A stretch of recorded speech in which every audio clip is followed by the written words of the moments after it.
बिहार की जनता 90 के दशक का राउडी राज और लालू कार्यकाल नहीं भूली है। ये बयान है लोक जनशक्ति पार्टी के अध्यक्ष और केंद्रीय मंत्री चिराग पासवान का, जिन्होंने हाल ही में ये बयान दिया, जिससे एक बार फिर से बिहार की सियासत गर्मा गई। इस बयान के साथ साथ उन्होंने ये भी कहा कि आगामी विधानसभा चुनावों में एनडीए एकजुटता के साथ काम करेगी, चुनाव लड़ेगी और नीतीश कुमार ही मुख्यमंत्री पद के चेहरे होंगे। ये बात सच है कि आरजेडी के 2005 वाले कार्यकाल में कई सारे केसेस में आरजेडी का नाम सामने आया है, लेकिन चिराग पासवान आरजेडी पर गुंडागर्दी और जंगल राज का इल्जाम कैसे लगा सकते हैं, जबकि उनकी पार्टी में ही 2005 के दौरान कई सारे ऐसे बाहुबली नेता थे जिनके नाम कई सारे क्रिमिनल केसेस में सामने आए। अब चिराग पासवान ने आरजेडी को लेकर ये क्यों कहा, इसके क्या मायने थे, वो आपको समझाएंगे। लेकिन उससे पहले आप हमारे चैनल द हिंदी टॉप को सब्सक्राइब करें, बेल आइकन दबाना ना भूलें, ताकि आप तक पहुंचे हमारी हर खबर सबसे पहले। चिराग पासवान ने अपनी बातों में तेजस्वी यादव और विपक्ष पर तीखा निशाना साधते हुए कहा कि तेजस्वी यादव सरकार बनाने का सपना देख रहे हैं, लेकिन दिन में सपने देखने से कुछ हासिल नहीं होता। बिहार की जनता 90 दशक के राउडी राज और लालू कार्यकाल को भूली नहीं है। उस दौर में जंगल राज कायम था और आज उसी का नतीजा है कि पढ़ा लिखा बिहार अपने ही राज्य को छोड़ने पर मजबूर हो गया है। इसके साथ ही उन्होंने ये भी कहा कि विपक्ष सांप्रदायिकता को बढ़ावा देने में लगा है। चिराग ने समाजवादी पार्टी पर भी हमला बोलते हुए कहा कि सपा सहित पूरे विपक्ष सांप्रदायिकता को बढ़ावा देने में लगे हैं। अपनी राजनीति चमकाने के लिए ऐसे ऐसे मुस्लिम शासकों का नाम ले रहे हैं जिन्होंने हिंदुस्तान को बर्बाद किया था। बिहार की राजनीति में जदयू और राजद दोनों दल एक दूसरे पर आरोप प्रत्यारोप लगा रहे हैं। तेजस्वी यादव ने नीतीश पर हमला करते हुए कहा था कि उन्हें सीएम बनाया, जबकि जदयू ने कहा कि नीतीश कुमार ही तेजस्वी यादव को राजनीति में लाए।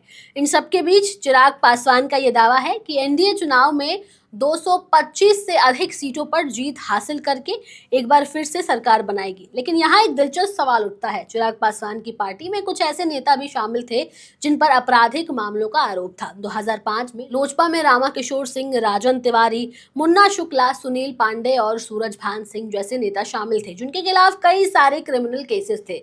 जिसमें से आपको बता दें कि पूर्व विधायक मुन्ना शुक्ला की पहचान एक बाहुबली नेता के रूप में की जाती थी। वो इस समय आजीवन कारावास की सजा काट रहे हैं। सूरजभान सिंह, इनके बाहुबली के किस्से कौन नहीं जानता। सूरजभान सिंह की कहानी कुछ ऐसी ही है। अपराध की सीढ़ियां सूरजभान ने इतनी तेजी से चढ़ी कि लोग उनका नाम लेते ही कांपने लगते हैं। रंगदारी, अपराध और हत्या जैसे अपराध के लिए वो उनका नाम सामने आ चुका है। वहीं अगर बात करें राजन तिवारी की, तो यूपी में 90 के दशक में माफिया डॉन श्री प्रकाश शुक्ला के संपर्क में आने के बाद राजन तिवारी का नाम भी सुर्खियों में आ चुका था। श्री प्रकाश शुक्ला के साथ जुड़े मामलों में भी राजन तिवारी शामिल रहे, जिससे उनकी गिनती बाहुबलियों में की जाने लगी।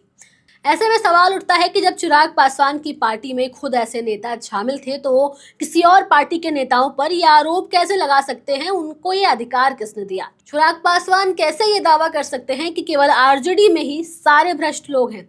इस पर चिराग पासवान का क्या कहना है? क्या वो अपने अतीत को नकारते हैं या उसे राजनीतिक चालबाजी मानते हैं? ये एक बड़ा सवाल है। चिराग पासवान के इस बयान से ये साफ होता है कि वो अपनी पार्टी को नई दिशा में ले जाने की पुरजोर कोशिश कर रहे हैं। लेकिन क्या ये केवल चुनावी रणनीति है या फिर वास्तव में बिहार की जनता को एक नई सोच की जरूरत है? बिहार में आगामी विधानसभा चुनावों के बयार चल रही है और सभी दलों की ओर से बयानबाजी तेज हो चुकी है। पक्ष विपक्ष की बौखलाहट भी देखने को मिल रही है इस दौरान। लेकिन क्या बिहार की जनता चिराग पासवान के नेतृत्व में एनडीए को समर्थन देगी या फिर तेजस्वी यादव और उनके दल की नीतियों पर भरोसा करेगी? ये सवाल चुनाव परिणामों के बाद ही साफ होगा।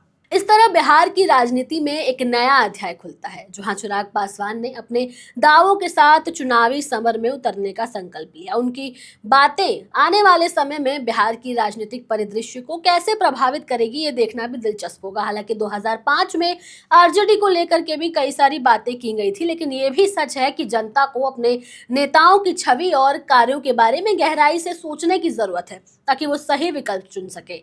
बिहार की जनता अब और जागरूक हो चुकी है और ये देखना होगा कि इस जागरूकता का परिणाम किस दिशा में जाता है।